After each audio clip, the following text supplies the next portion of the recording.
चार धाम यात्रा में की नज़र से 12 अक्टूबर की शाम 5 बजे तक हमें पता नहीं था कि अगले दिन हमारी चार धाम की यात्रा शुरू होने वाली है।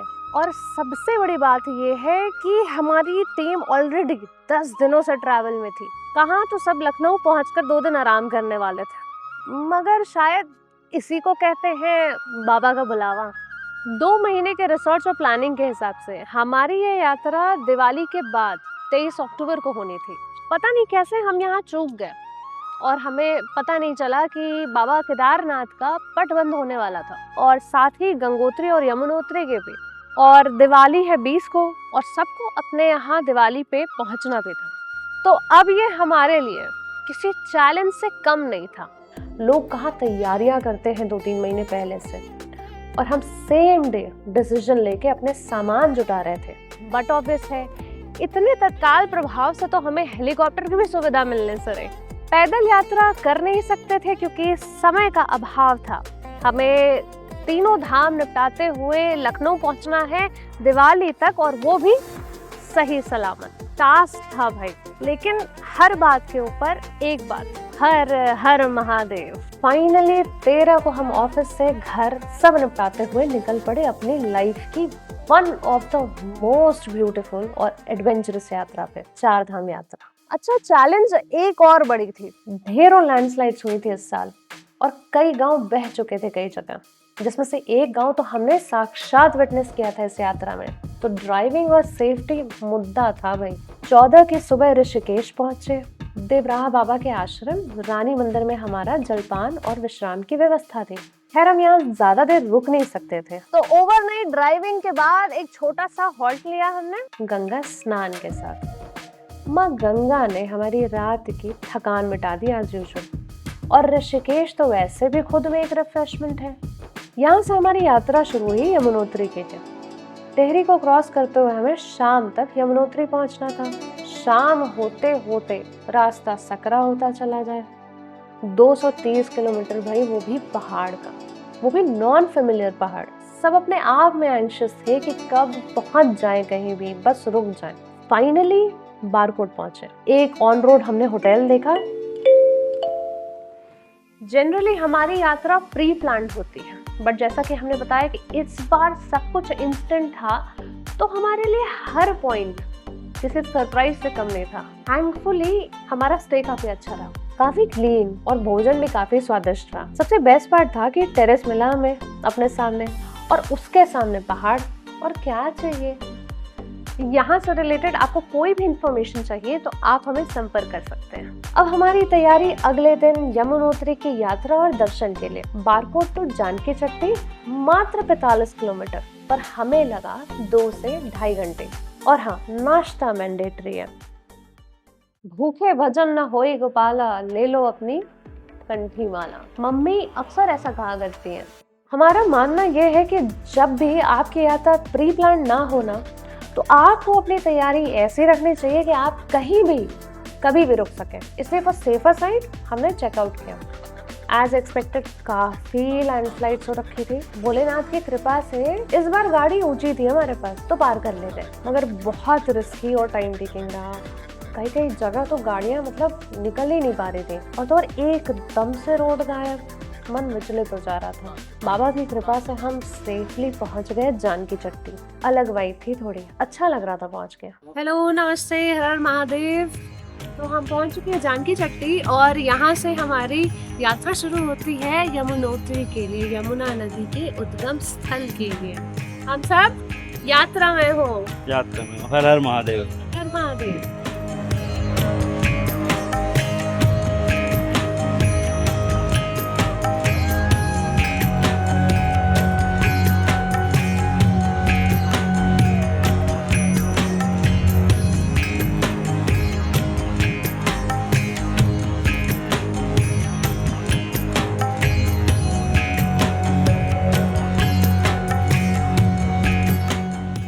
देखते देखते हमने 1.5 किलोमीटर का ट्रैक कंप्लीट किया। शुरुआत तो नहीं पता चला, मगर अंदाजा और लोग कह रहे थे कि पैदल अभी 4 से 5 घंटे लग जाएंगे। दिक्कत हमारे साथ समय का अभाव था। ऊपर से यमुनोत्री की खड़ी चढ़ाई, पर जितनी जटिल चढ़ाई उतने ही खूबसूरत व्यू। माँ यमुना कितनी सुंदर जगह से निकल रही हैं। हमारे अंदर तो अभी तक दिल्ली आगरा की यमुना की छवि थी। सोचिए कितना संभाल के रखना चाहिए ना इन पहाड़ों को, नदियों को। चाहते तो नहीं थे मगर खच्चर का सहारा लेना पड़ा। ये अलग टाइप का चैलेंज है। दया भी आ रही थी इन पे और माफी भी मांग रहे थे अंदर ही अंदर, और कहीं ना कहीं खुद से कमिट कर रहे थे कि अगली बार समय से आएंगे और पैदल जाएंगे।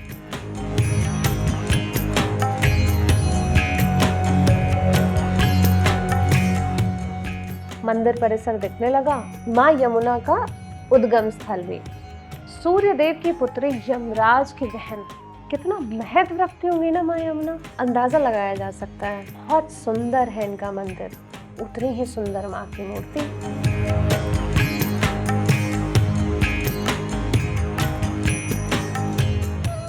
यहाँ गर्म कुंड है, जिनके पास समय हो उन्हें जरूर स्नान करना चाहिए, सारी थकान मिट जाती है। हमारा पहला पड़ाव तो पूरा हुआ और इसी के साथ हमारा कॉन्फिडेंस भी बढ़ा।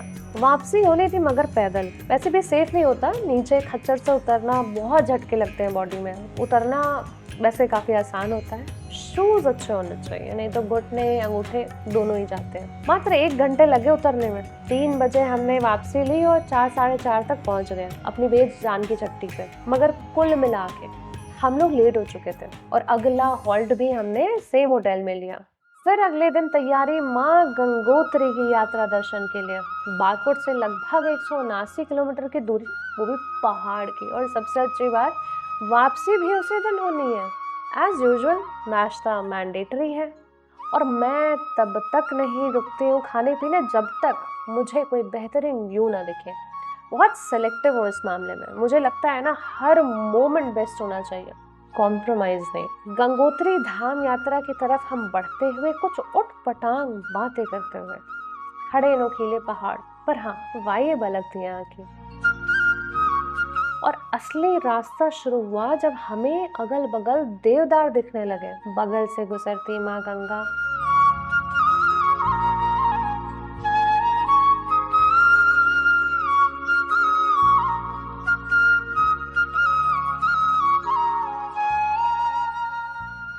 इस बीच हमें धराली एरिया क्रॉस करना था, जहाँ कुछ ही दिनों पहले आपदा आई थी।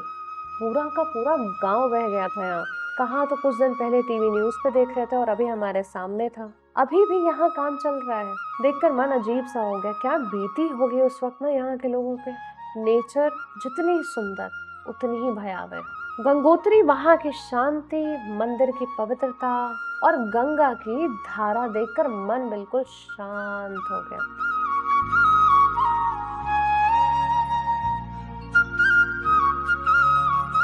ग्लेशियर का पानी इतना ठंडा कि हाथ डालते ही उंगलियां सुन्न हो गई।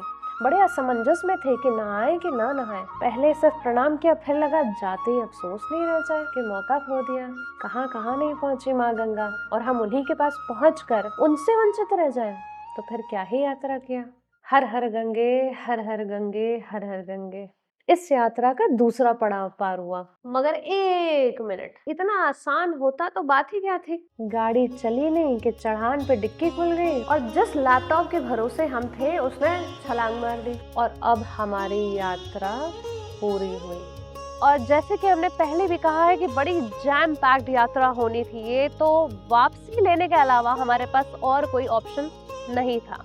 गंगोत्री से 100 किलोमीटर की दूरी पर स्थित उत्तरकाशी वैसे तो बहुत सुंदर शहर है, बहुत प्यारी वाइब है, पर तभी तक जब तक कोई दिख नहीं रहा हो कि बहुत ट्रैफिक थी यहाँ। और अब चर्चा अगले पड़ाव की। बड़ी दुविधा में थे हम सब। 4 दिन 3 रात तो निकल चुके, बचा 3 दिन। अब इसमें अगले दिन हमें केदारनाथ के नियरेस्ट पॉइंट भी पहुंचना है। जाहिर सी बात है उस सेम डे दर्शन हो नहीं सकती, प्लस हेलीकॉप्टर मिलने से रहा। गजब कंफ्यूज थे हम सब। फिर हमने एक रास्ता अपनाया सबकी सहमति से, वही हर हर महादेव। चलते हैं, देखा जाएगा जो होगा।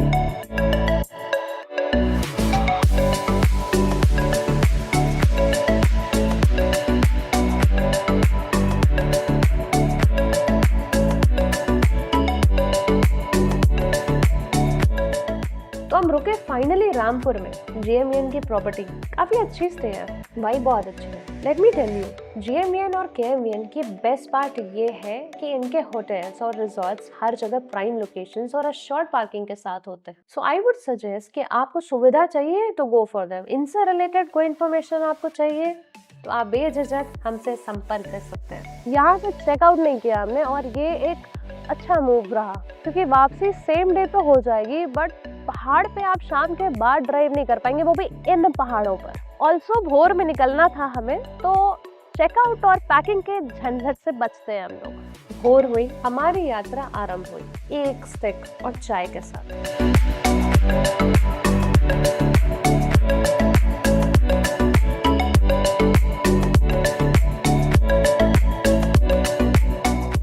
क्योंकि हम समय के अभाव में थे, हमारे पास यहाँ खच्चर लेने के अलावा कोई ऑप्शन नहीं था। किसी तरह रुकते गिरते खाते पीते बड़े मुश्किल से बड़े जद्दोजहद के साथ पहुंचे जहाँ खच्चरों को विराम दिया गया। और हमें भी यकीन मानिए पैदल ज्यादा अच्छा और आसान है।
महादेव के परिसर के पास पहुंचे।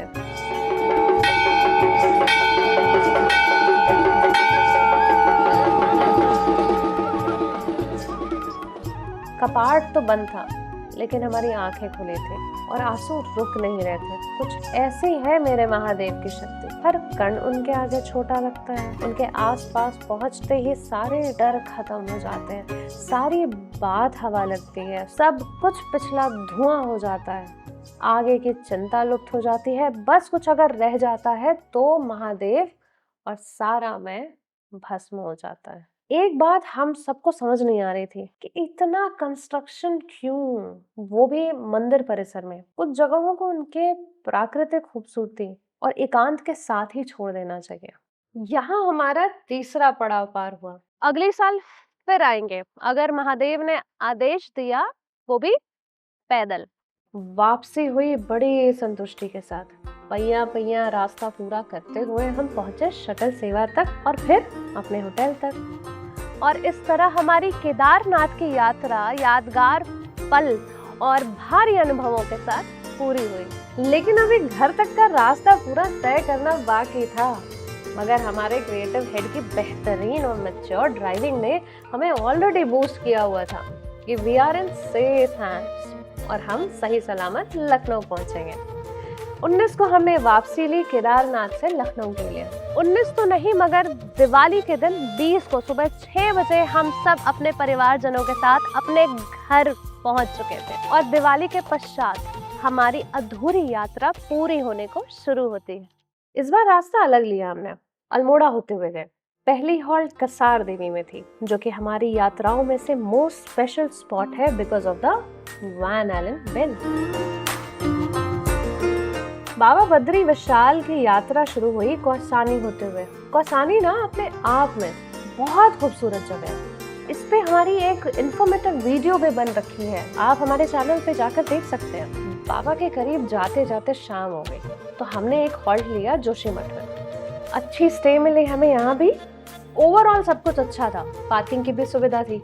अब यहाँ से नेक्स्ट बद्रीनाथ बाबा के पास। जैसे जैसे नजदीक पहुंच रहे थे उम्मीद बढ़ती चली जा रही थी। एक तो ये खुशी कि हम अपने चौथे पड़ाव के पास हैं। मैं पिछले 2 साल से बद्रीनाथ दर्शन के लिए ऋषिकेश जाकर वापस आ चुकी हूँ, इसलिए इनके बुलावे के बिना आप कुछ नहीं कर सकते हैं और आपके सारे प्लान धरे के धरे रह सकते हैं।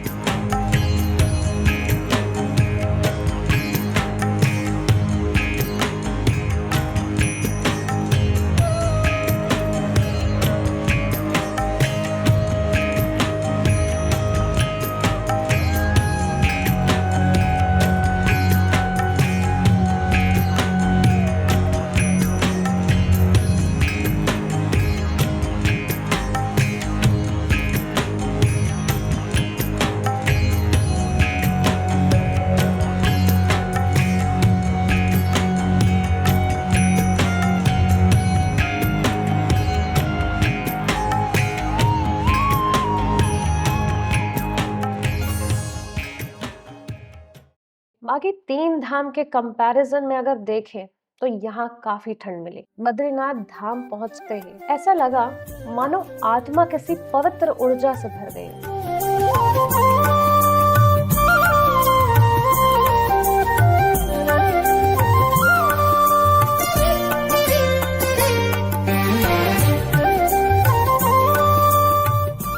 मंदिर के अंदर दीपक की लौ, मंत्रों की गूंज और भगवान बद्री विशाल के दर्शन एक अद्भुत शक्ति प्रवाह जैसा एहसास दे रहे थे। जैसे समय थम गया हो और केवल भक्ति, श्रद्धा और शांति बाकी रह गई।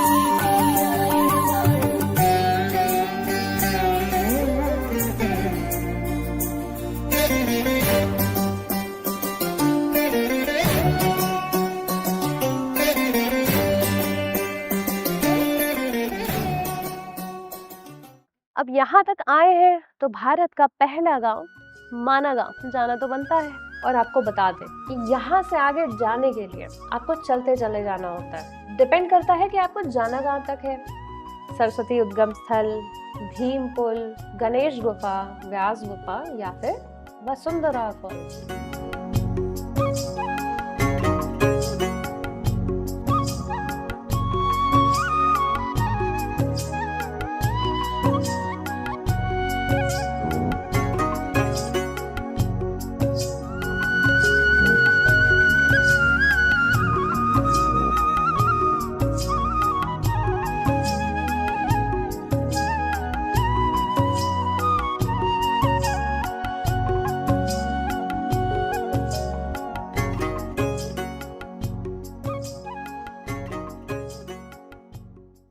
वापसी हमारी हुई होटल तक।